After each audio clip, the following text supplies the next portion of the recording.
हम लोग इन दुष्ट आत्माओं के संबंध में आपको एक और चीज़ को बताना चाहता हूँ जो इसी इफिसियों की पत्री में लिखी गई।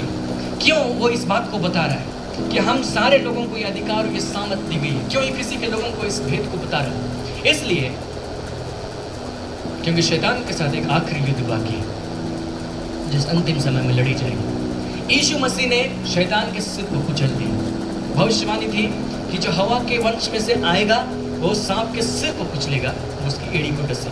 यीशु मसीह बाकायदा मरे, लेकिन उसने उसके सिर को कुचल दिया है, लेकिन पूंछ नहीं कुचला है। सभी भी पूंछ को हिलाता है ऐसे करके और डराता है। लेकिन हम लोगों ने इस बात को जाना कि हम लोग भी एक देह के अंग हैं।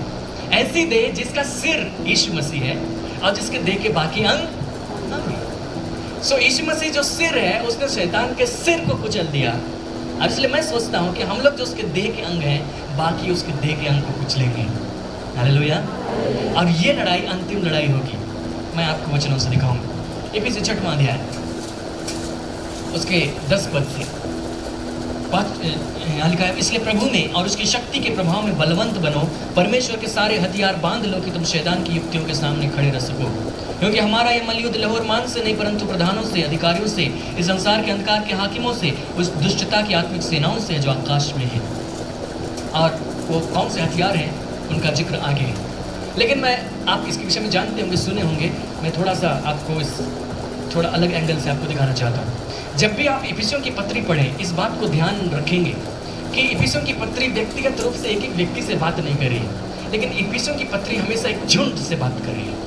शुरू में ही पहले अध्याय में उसने प्रकट कर दिया कि जो कुछ इस संसार में, स्वर्ग में, पृथ्वी पर है, सब कुछ मसीह में एकत्रित करे। पहला अध्याय उसके 9-10 एकत्रित करे तो झुंड होगा। उस झुंड में बहुत सारे लोग हो सकते हैं। और ये झुंड है, झुंड को कौन सी आशीषें मिली हैं, इसको ये पहले भाग में प्रकट कर दिया। और उसने ये बताया कि झुंड में जितने लोग हैं वे यीशु मसीह के साथ में जिलाकर उठाए गए हैं, उसके साथ स्वर्ग स्थान में बैठाए गए हैं, उनको सामर्थ और अधिकार दिए गए हैं। और इस झुंड में यहूदी लोग भी हैं और अन्य जाति लोग में से भी आए हुए हैं। तो दो झुंड नहीं, अलग अलग झुंड नहीं, लेकिन एक ही झुंड है। और जो झुंड बन रहा है उसका एक नाम दिया गया, वो नाम है मसीह के देह। और ये मसीह के देह एक है। और इस एकता के विषय में अध्याय 4 में आपको लिखा गया मिलेगा। इसलिए मैं पहले पद से, इसलिए मैं जो प्रभु में बंदी हूँ तुमसे विनती करता हूँ, जिस बुलाहट से तुम बुलाए गए थे उसकी योग्य चाल चलो, अर्थात सारी दीनता, नम्रता सहित धीरज धरकर प्रेम से एक दूसरे की सह लो, मेल के बंधन में आत्मा की एकता रखने का यत्न करो। एक ही देह है, एक ही आत्मा है, जैसे तुम्हें जो बुलाए गए थे अपने बुलाए जन से एक ही आशा है। वहाँ एक ही बहुत सारी बातें लिखी, लेकिन कुल मिला के यही बताया जा रहा है। जब शुरुआत से लिखना फ्लो हुआ, परमेश्वर ने हमें ऐसा दिया है, वैसा दिया है। हम लोग कौन है? हम लोग एक ही देह है कुल मिलाकर। और इसी एक ही देह को पौलुस ये कह रहा है कि अपनी धार्मिकता की झिलम बांध लो, सत्य से अपनी कमर बांध लो, सुसमाचार की तैयारी के जूते बांध लो, तलवार ले लो, ढाल ले लो, टोप पहन लो और शैतान से लड़ने के लिए तैयारी कर लो। लिखता है कि बुरे दिन में उसका सामना कर सको। इफिसियों की पत्री का सबसे आखिरी टारगेट, सब कुछ कहने के बाद एक स्थान पर आकर ठहरता है, और वो स्थान है शैतान के साथ एक युद्ध। और ये युद्ध कोई अकेले नहीं लड़ेगा। आप अकेले नहीं लड़ेंगे, आप अकेले नहीं लड़ेंगे कि आपने तलवार बांध ली, अपने कमर बांध ली और जाके लड़ लिए। नहीं, पूरी देह जो एक बनाई गई है, इस पूरी देह के लिए एक झिलम होगी जिसको पूरी देह ले लेगी। एक तोप है जिसका वो अंगीकार करेगी, एक तलवार है जिसको वो ले लेगी। ये पूरी देह मिलकर शैतान और उसकी पूरी शक्तियों के विरुद्ध में लड़ेगा। हालेलुया। और एक समय ऐसा होगा, ये जो आसमान में है, यहाँ पर लिखा था आकाश में है, वे आकाश में नहीं रहेंगे लेकिन धरती पर पटक दिए जाएंगे। हालेलुया। वो समय आता है। तो इस लड़ाई के लिए कैसे तैयारी करना है, आप इसके लिए इफिसियों की पत्री को पढ़ें, पूरी पत्री को पढ़ें। हालांकि एक दिन मैं यहाँ पर इफिसियों की पत्री को डील करूँगा, लेकिन आप पहले से पढ़ें, क्योंकि हम उस लड़ाई का हिस्सा हैं। मैंने कहा कि हम लोग सिर्फ इसलिए नहीं है कि हम शैतान के वश से छुड़ाए जाएं और आनंद से रहें। हाँ, बहुत अच्छा।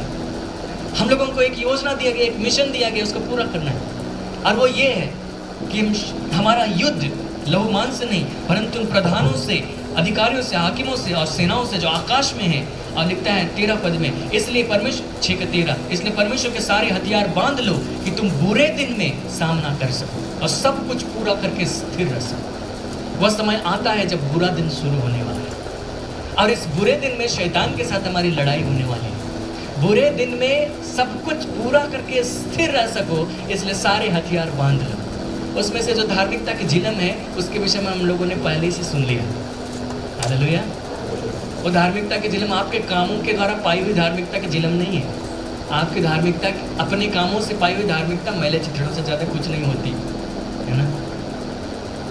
उसको शैतान के तीर बेच सकते हैं बड़े आराम से, लेकिन जो धार्मिकता की झिलम हमें दी गई है वो खुद यीशु मसीह की धार्मिकता की झिलम। यीशु मसीह को शैतान कुछ नहीं कर पाया, सो वही धार्मिकता की झिलम पूरी देह पहनेगी यीशु की कलीसिया, और सारे बाकी हथियार बांधकर उस अंतिम लड़ाई के लिए तैयारी करेंगे जो होने वाला है। प्रकाशित वाक्य की पुस्तक अध्याय 12,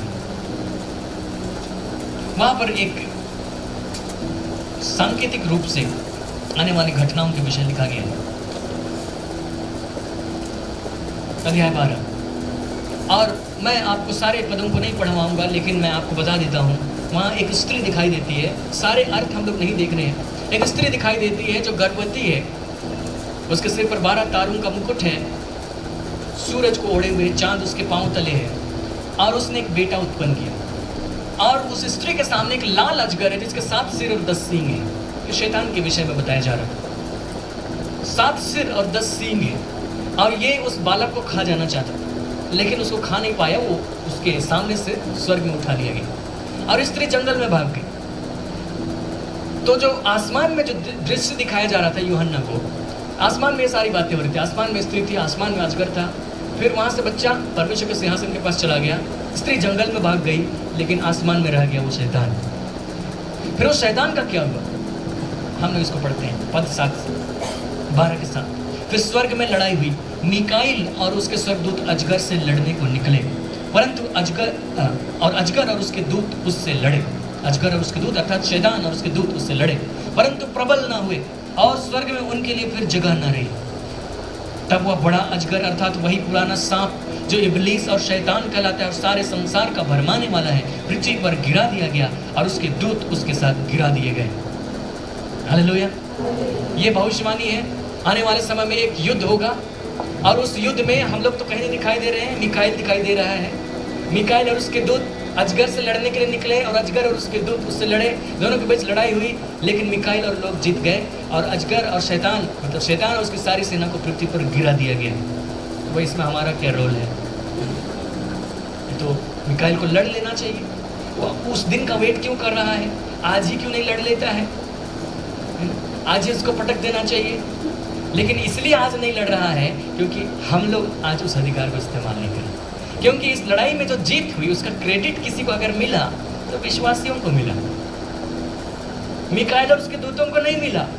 अजब की बात, लड़े वो लोग लेकिन जीते हम लोग। आगे देखिए 10 पद से, फिर मैंने स्वर्ग से यह बड़ा शब्द आते हुए सुना, अब हमारे परमेश्वर का उद्धार और सामर्थ और राज्य और उसके मसीह का अधिकार प्रकट हुआ है, क्योंकि हमारे भाइयों पर दोष लगाने वाला जो रात दिन हमारे परमेश्वर के सामने उन पर दोष लगाया करता था, गिरा दिया गया है। किन पर दोष लगाने वाला? हमारे भाइयों पर। पिछली बार मैंने कहा था जितने भी विश्वासी लोग हैं सब भाई कहलाते हैं। मत सोचिएगा बहन उनके बारे नहीं लिखा। शैतान का एक काम है दोष लगाना, वो हमेशा दोष लगाता है। किसी की गलती को ढूंढे परमेश्वर के सामने, वो तो ऐसा किया, वो तो ऐसा किया, उसको तो दंड देना चाहिए, उसको नरक भेजिए। तो दोष लगाने वाला गिरा दिया गया, ये कहा गया। और लिखता है कि कौन विजयी हुए 11वें पद में, वे मेमने के कारण, वे अर्थात कौन? ये जो भाई कहला रहे हैं, जो भाई लोग हैं, वे मेमने के लहू के कारण और अपनी गवाही की वचन के कारण उस पर जयवंत हुए, और उन्होंने अपने प्राणों को प्रिय न जाने यहाँ तक कि मृत्यु भी सह ली। कौन जयवंत हुए? वे अर्थात वे भाई लोग जिन पर शैतान दोष लगा रहा था। नए नियम में हम ही लोग भाई हैं क्योंकि यीशु मसीह के भाई हैं, सारे उसके प्रॉपर्टी के बराबर हिस्सेदार हैं। हम लोग उसके भाई हैं, हमें क्रेडिट दिया जा रहा है कि वे लोग विजयी हुए। क्यों विजयी हुए? अब जब विजयी हुए तो क्या कहा जा रहा है कि परमेश्वर का अधिकार प्रकट हुआ है। मतलब एक एक विश्वासी जो यीशु मसीह पर विश्वास करता है वो यीशु मसीह का भाई है। उन एक एक लोगों को परमेश्वर ने अपना अधिकार दिया हुआ है कि वे दुष्ट आत्माओं को निकाल सकते हैं, उनको भगा सकते हैं, बांध सकते हैं इत्यादि। लेकिन वो अधिकार अभी प्रकट नहीं हुआ है। क्योंकि उन अधिकारों के बारे में लोग जानते भी नहीं है कि अधिकार मिला है। अगर थोड़ा बहुत जानते हैं तो उसको ठीक से इस्तेमाल भी नहीं करते हैं। लेकिन वह समय आता है जब वो अधिकार प्रकट हो जाएगा और सारे लोग उस अधिकार को जान जाएंगे, पूरी कलीसिया, सारे देह के लोग उस अधिकार को हम बाकायदा इस्तेमाल करेंगे, सारी देह मिलकर, है ना। अब एक हाथ खाली लड़ रहा है, बाकी तो ऐसे में कोई नहीं जीतता है, लेकिन सारा शरीर एक्टिवली लड़ता है तो जीत सकते हैं। सारे देह के अंग उस अधिकार के विषय जान जाएंगे जैसे आप जान रहे हैं, और उस अधिकार को इस्तेमाल करने लगेंगे तो उसका अधिकार प्रकट होगा। और जब अधिकार इस्तेमाल करने लगेंगे तो हम तो सिर्फ मुंह से आज्ञा देते हैं, ठीक है। हम लोगों का युद्ध तो लहू और मांस से नहीं है। हम लोगों के पास कोई ऐसा रखा हुआ हथियार नहीं है जिसको निकाल कर हम जंग साफ करें, कोई ऐसा टोप नहीं जिसको निकाल कर हम पहने। हम लोग अपनी जुबान से लड़ते हैं, हम आज्ञा देते हैं यीशु के नाम से। लेकिन जब युद्ध होता है तब उसमें स्वर्गदूत हमारा साथ देते हैं। हालेलुया। मिकाएल और उसके दूत उससे लड़ने को निकले। आज क्यों वे लोग लड़के उसको नहीं निकाल देते हैं? क्यों आसमान में उड़ रहा है, क्यों आसमान में फैला हुआ है, अपना काम कर रहा है? इसलिए क्योंकि हम लोग आज्ञा ही नहीं दे रहे। कोई एक दो जन जान रहा है, बाकी देह के लोग सुस्त पड़े। हमारे लिए जो ठहराए हुए स्वर्गदूत हैं वो इस लड़ाई के लिए इंतजार करें, कब बोलेंगे ये कि हम लड़ने को निकले, लेकिन लड़ाई हुई नहीं। लेकिन वह समय आता है जब लड़ाई होगी और तब अजगर और उसके दूत पृथ्वी पर गिरा दिए जाएंगे। हालेलुया। और बाइबल इस बात को कहती है कि जब वो पृथ्वी पर गिरा दिया जाएगा तब वो इस पृथ्वी पर एक व्यक्ति के द्वारा काम करेगा जिसको एंटी क्राइस्ट कहते हैं, क्योंकि तब वो आसमान में रहकर काम नहीं कर पाएगा, क्योंकि उसको गिरा दिया गया। देखिए उसके नीचे 12वें पद में, इस कारण हे स्वर्गो और उनमें रहने वालों मगन हो, हे पृथ्वी और समुद्र तुम पर हाय, क्योंकि शैतान बड़े क्रोध के साथ तुम्हारे पास उतर आया है, क्योंकि जानते हैं सो थोड़ा ही समय और बाकी है। आसमान में नहीं रहा तो स्वर्ग में तारीफ हो रही है, लेकिन पृथ्वी अब क्योंकि गिरा दिया गया तो रहने वालों को छोड़ेगा नहीं। जब अजगर ने देखा कि मैं पृथ्वी पर गिरा दिया गया हूँ तो उस स्त्री को जो बेटा जनी थी सताया। स्त्री के बारे में लोग फिर कभी बात करेंगे। लेकिन उसने क्या किया? 17वें पद में, तब अजगर स्त्री पर क्रोधित हुआ और उसकी शेष संतानों से जो परमेश्वर की आज्ञाओं को मानकर यीशु की गवाही देने पर स्त्री ने लड़ने को गया और वह समुद्र के बालू पर जा खड़ा हुआ। सब सांकेतिक है। वो समुद्र के बालू पर जा खड़ा हुआ मतलब पृथ्वी का नजारा है। शैतान तो आसमान में रहा नहीं, लेकिन वो पटक दिया गया, नीचे गिरा दिया गया। अब जब गिरा दिया गया तो बहुत क्रोधित हो गया। अब पृथ्वी पर रहने वालों पर हाय, क्योंकि शैतान बड़े क्रोध के साथ उतर है। तो अपने क्रोध को शैतान किस रीति से प्रकट करेगा? वो समुद्र के बालू पर जा खड़ा हुआ। और जब समुद्र के बालू पर जा खड़ा हुआ तो 13वें अध्याय में एक पशु समुद्र में से निकला। तब मैंने एक पशु को समुद्र में से निकलते देखा। ये एंटी क्राइस्ट है। उसके 10 सींग और 7 सिर थे। फिर कभी लेकिन जब वो पटक दिया जाएगा, यहाँ पर वो एंटी क्राइस्ट को खड़ा करेगा और उसके द्वारा अपने क्रोध को इस संसार में प्रकट करेगा। लेकिन उसके पहले कलीसिया को उठ खड़ा होना होगा। सिर्फ मेरी जिंदगी किसी तरह चल जाए उससे नहीं चलेगा। सिर्फ हम किसी तरह स्वर्ग में घुस जाए उससे नहीं चलेगा। एक अंतिम लड़ाई बाकी है। आपको और मुझको लड़ना है। तैयार हो जाइए। हालेलुया। क्या तुरी की आवाज़ सुन रहे हैं? लड़ाई की तुरी सुनाई पड़ रही है? तैयार हो जाइए। धार्मिकता की चिलम ले लीजिए, वचन की तलवार ले लीजिए, सत्य की कमरबंद, पाँव में मेल के सुसमाचार की तैयारी के जूते, उद्धार की टोप, विश्वास की ढाल, मजबूत, कुछ भी कमज़ोर न पाया जाए और शैतान एक दिन पटक दिया जाएगा और क्रेडिट मिलेगा हम लोगों को। हालेलुया। उसके एवज में हो सकता है किसी को अपने प्राणों की भी आहुति देनी पड़े। यहाँ पर लिखा है उन्हें अपने प्राणों को प्रिय न जाना, यहाँ तक कि मृत्यु की तरह। शैतान लोगों को इस्तेमाल करता है।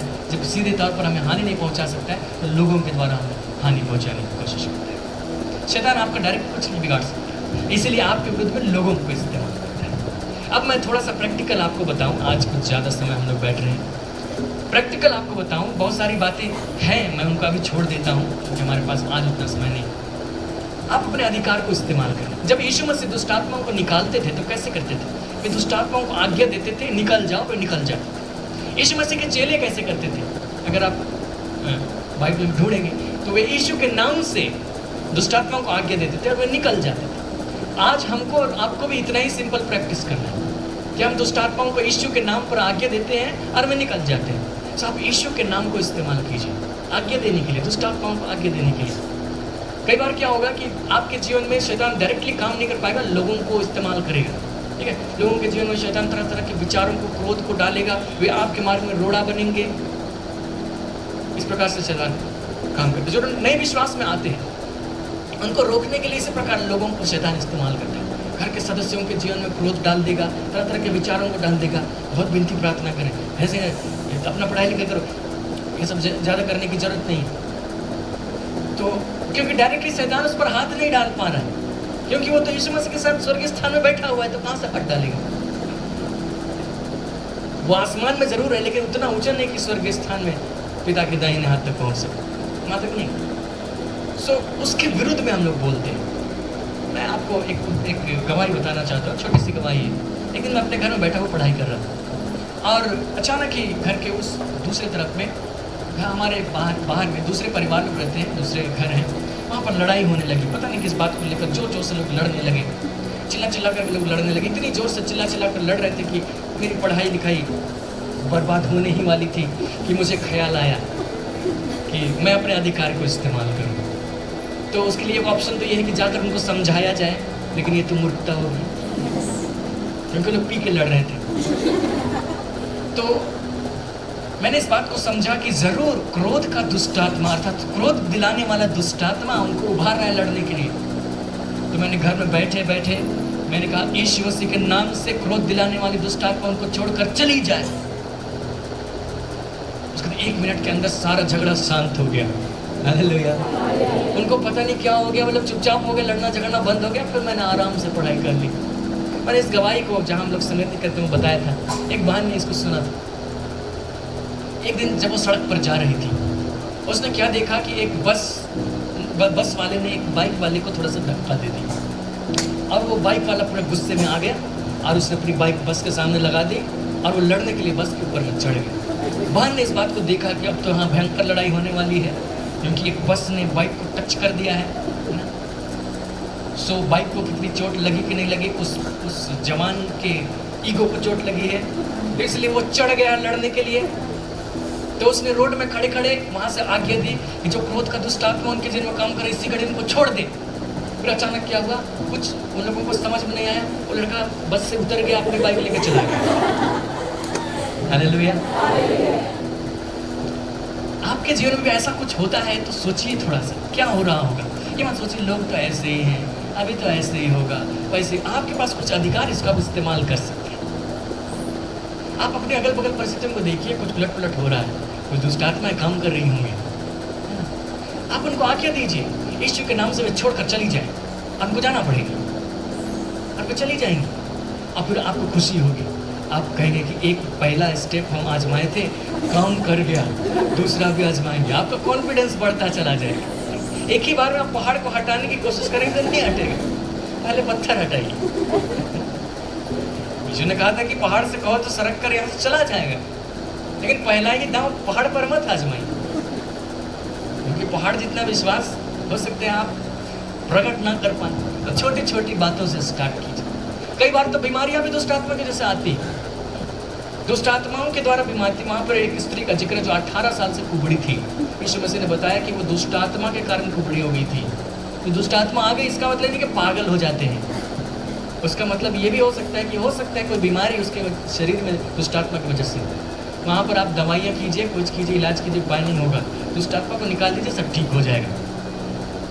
तो आप थोड़ा सोचिए, कभी ऐसी परिस्थिति का सामना करते हैं, किसी के लिए आपको प्रार्थना करने का मौका मिले, आप सोचिए किस वजह से इसको हुआ होगा। हो सकता है दुष्ट आत्मा की वजह से। आप आज्ञा दीजिए, इस सर्दी खांसी की दुष्ट आत्मा को मैं आज्ञा देती हूँ, उसको जाना पड़ेगा, अब जो भी है उसको जाना पड़ेगा और वो ठीक हो जाएंगे। एक बहन हमारे पास हमारे साथ में फेलोशिप में आती है, उसने जब इस बात को सीखा था तो एक दिन रात के समय उसको एक कॉल आया और कहा गया कि उसके चाचा हॉस्पिटल में जो बीमार है बहुत सीरियस हो गए हैं, एडमिट किया गया।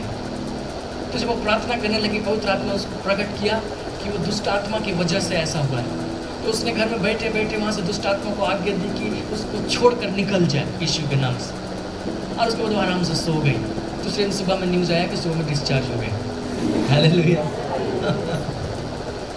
ये कोई एक दो जन के करने की बात नहीं है, या फिर एक परमेश्वर का जन यहाँ पर खड़ा होगा फिर वो करेगा, उसके लिए नहीं है। ये हर एक विश्वासी के लिए। आप में से एक एक जन करेंगे, हम में से एक एक जन करेंगे। हालेलुया। लेकिन छोटी छोटी बातों पर आजमाने के लिए सीखना पड़ेगा। फिर हम लोग अपने राज्य के ऊपर इसको आजमाएंगे, क्योंकि हम लोगों को भी प्रधानों को बांधने का अधिकार दिया गया है यीशु मसीह के साथ में। तो हमारे राज्य के ऊपर जो काम करते हैं उनको हम लोग बांध सकते हैं। अभी जैसे हम लोग कुछ दिनों पहले न्यूज़ में सुन रहे थे कितने रेप कांड हो रहे हैं। जो भी इसका पीछे का कारण हो, कम से कम इतना जरूर है कि दुष्ट आत्मा इसके पीछे काम करें। हमारे राज्य से ऐसी घटनाएं उतनी ज़्यादा सुनने में नहीं आई, लेकिन नहीं हो रही है ऐसी बात नहीं। लेकिन इसको अगर हम लोग वाकई में रोकना चाहते हैं तो उसके पीछे एक काम हम लोग कर सकते हैं। अपनी व्यक्तिगत प्रार्थनाओं में जब आप बैठें प्रतिदिन, तो आप इस बात को देखिए कि आपकी स्थिति क्या है। राज्य के ऊपर में आप बैठे हुए हैं, आप इस राज्य के नागरिक हैं, तो आपका यहाँ पर अधिकार बनता है, शैतान का एक भी नहीं।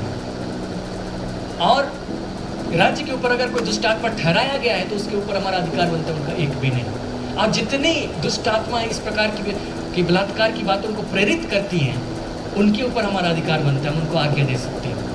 सो वहाँ पर हम हक जता कर कह सकते हैं कि ये राज्य हमारा है, ये राज्य हमारा है, यहाँ पर हमारा कानून चलेगा, हमारी बातें चलेंगी। और ऐसी हर एक दुष्ट की बातें जो ऐसी घटनाओं को उभारती हैं, वो यीशु के नाम से इस राज्य से चली जाए, उनको जाना पड़ेगा। हालेलुया। और इसी प्रकार की कितनी बातें चुनाव में भी इसी प्रकार से होता है। ये मत सोचिए कि लोग पता नहीं किसको वोट देंगे, कौन सी सरकार बनेगी। दुष्ट आत्मा सक्रिय रहती है कि मसीह विरोधी लोगों को जिताएं, ताकि मसीह विरोधी कानून बनाए जाएं, ताकि हमारे काम में बाधा हो। अब तक ऐसा ही हुआ, लोगों ने अपने अधिकार को नहीं जाना। लोगों के पास अधिकार है, वे अधिकार बोलने के द्वारा इस्तेमाल में आता है। लोगों ने क्या कहा, फलानी पार्टी ही जीतेगी, तो उन्होंने अनजाने में उस पार्टी को जिताने के लिए दुष्ट आत्माओं के लिए रास्ता खोल दिया, क्योंकि उन्होंने अधिकार का इस्तेमाल कर दिया, फिर आकर उनको जिता दिया गया। कम से कम इस आने वाले चुनाव में अपना अगर सही नहीं बोल सकते तो बंद रखिए, सही बातों को बोलिए, दुष्ट आत्मा के लिए रास्ता मत दीजिए, सही बातों को बोलिए और आज्ञा दीजिए। कम से कम आने वाले साल चुनाव में इस साल से ही आज्ञा देना शुरू कीजिए। ऐसा माहौल जो मसीह विरोधी माहौल है, उसको बनाने के लिए जो भी दुष्ट आत्माएं काम करती हैं, वे चली जाए। हालेलुया। मैंने जानता है इसका कब रिजल्ट आएगा, क्योंकि हम लोग मुट्ठी भर लोग इसको सीख रहे हैं और बाकी विश्वासी लोग अपने अविश्वासी जबान के द्वारा दुष्ट आत्मा को ही बुलाएंगे। लोग कहेंगे कि हाँ इस बार तो फलानी पार्टी जीतेगी। वे लोग किस हिसाब से बोलेंगे, टीवी के हिसाब से। वो लोग किस हिसाब से बोलेंगे, रेडियो के हिसाब से, न्यूज़पेपर के हिसाब से। और हम लोग तो वचन के हिसाब से बोलेंगे। लेकिन टकराव तो हम लोगों के बीच में हो जाएगा ना। लेकिन फिर भी हम लोग यहाँ पर रुक नहीं सकते, हम लोगों ने काम शुरू किया। ये वचन जाएगा दूर दूर तक, हर एक विश्वासी तक पहुँचना है, ताकि हर एक विश्वासी अपने अधिकार को समझ जाए, इस्तेमाल करे, शैतान को जगह न मिले। आसमान में है, पौलुस ने कहा, आकाश में है, उसको आकाश में भी जगह ना मिले। आपकी प्रार्थनाओं को रोक रहा होगा, कई बार उसने रोका होगा। यदि आपने प्रार्थना की, उत्तर नहीं मिला, तो एक बार ये ट्राई करके देखिएगा, ठीक है। हो सकता है किसी दुष्ट आत्मा ने उस उत्तर को आसमान में रोक लिया होगा। जो भी है उसको यीशु के नाम से आज्ञा दीजिए कि वो उत्तर को छोड़ दे, उत्तर आप तक पहुँच जाएगा। हालेलुया। और भी बहुत सारी बातें हैं, पर फिलहाल हम लोग यहीं पर समाप्त करते हैं। आइए हम लोग अपनी आंखों को बंद करें। पिता, हम आपको धन्यवाद करते हैं, क्योंकि तूने हमें वो अधिकार दिया जो खुद यीशु मसीह को दिया, क्योंकि तूने हमें यीशु मसीह के साथ मरे हुए में से जिलाया, तूने हमें उसके साथ उठाया, तूने हमें उसके साथ पिता के दाहिने हाथ बैठाया। हम धन्यवाद करते हैं कि हम सब प्रकार की प्रधानता और अधिकार और हाकिमों और दुष्टता की आत्मिक सेनाओं के ऊपर बैठे हैं। हम उनके ऊपर अधिकार रखते हैं, लेकिन तू चाहता है कि तेरा वो अधिकार प्रकट हो जाए, ताकि तेरे जो स्वर्गदूत हमारे साथ में हमारी सेवा के लिए दिए गए हैं, वो उस अंतिम युद्ध को लड़े और शैतान को आकाश में फिर से जगह ना मिले। पिता, हमने इन अधिकारियों को सीखा है, यहाँ उपस्थित देखे प्रियों ने उन अधिकारियों को सीखा है। पिता, जब वे अपने जीवन में से इस्तेमाल करते हैं, प्रभु वे प्रभावशाली होने पाए, और जब वे दुष्ट आत्माओं को आज्ञा देते हैं, पूरे विश्वास के साथ में वे आज्ञा देने पाए, ताकि कोई भी ऐसी बातें ना हो कि उनके विश्वास को ठोकर लगे। यदि उनके विश्वास की ढाल में कोई छेद है तो वो छेद यीशु के नाम से भर दिया जाए। अविश्वास की बातें निकाल दी जाए। हर एक ऐसे अनुभव जिसमें उन्होंने असफलता का सामना किया, उस विश्वास में बाधा न बनने पाए, लेकिन तेरा ये वचन प्रबल होने पाए। पिता, हम धन्यवाद करते हैं, हम लोग इन बातों को सीख रहे हैं और निश्चित रूप से हम उस समय तक पहुंचेंगे जब गेहूं के दाने पुष्ट हो जाएंगे। हम धन्यवाद करते हैं कि इन अंतिम बरसात में हम भीग रहे हैं और इस गेहूं की फसल की कटनी होने वाली है, गेहूं के दाने पुष्ट होने वाले हैं। पिता, हम वहां तक पहुंचने वाले, तू हमें अपने खत्तों में बटोरेगा। हम धन्यवाद करते हैं, पौलुस ने इस बात को लिखा कि शांति का परमेश्वर शीघ्र ही शैतान को तुम्हारे पांव तले कुचलवा देगा। हम उस समय की बाट जोहते हैं जब ये ऐसा होगा। पिता, एक एक जन जो कलीसिया में है, एक एक जन जो तेरी देह का अंग है, उस तक इस वचन को पहुंचाने में मदद कर पिता, ताकि ये वचन वहां तक पहुंचे और हर एक व्यक्ति अपने अधिकार के प्रति जागरूक हो जाए, इस्तेमाल करे और शैतान को फिर से अवसर ना मिले। शैतान तो चोर है, उसका सारा अधिकार छीन लिया गया, उसको बाहर का रास्ता दिखाया जा सके और इस पृथ्वी को जो दुष्ट के वश में पड़ी है उसको तेरे वश में लाया जा सके। धन्यवाद करते प्रभु, आप ऐसा कर रहे हैं, यीशु मसीह के नाम में आमीन।